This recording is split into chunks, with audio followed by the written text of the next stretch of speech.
Magandang araw po sa bawat isa. Ngayon po ay March 21, 2025 at ipapakita ko po yung ating mga romaine na ang edad po nito ay 37 days after sowing or 22 days after transplant. So ito po yan sila. Actually ready to harvest na ang romaine kasi mas maaga pong hina-harvest ang romaine lettuce kaysa doon sa ibang klase, ibang lettuce katulad ng mga olmeti.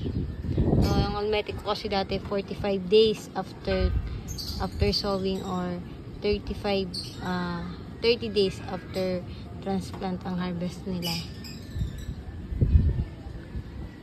So, bakit po maagang hina-harvest ang romaine? Dahil po prone po sa tip burn. Although wala naman pong tip burn pa itong akin, no?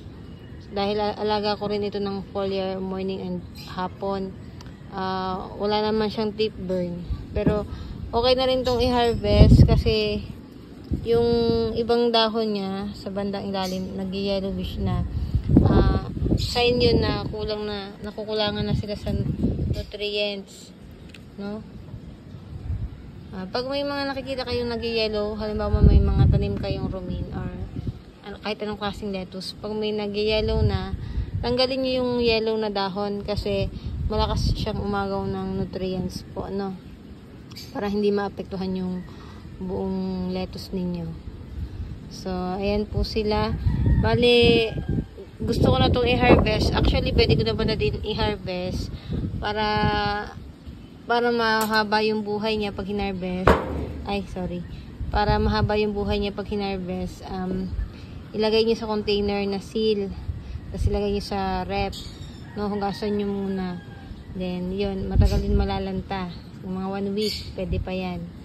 No? So, ako naman, kaya hindi ko naman hina-harvest. Okay naman sila dito sa lupa. Tsaka, iniintay ko lang yung dressing. Para mas masarap kainin.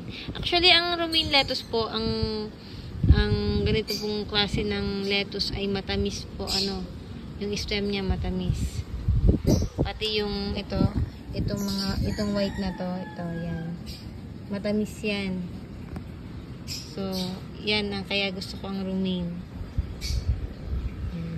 And isa pa, kaya romaine yung tinanim ko, dahil mura yung seed. 109 yung bili ko sa isang pakete, 1 gram yun. Tyrol romaine ng Condor seed. Tyrol yung pangalan ng romaine. So, ayan po. Okay, thank you po for watching. God bless.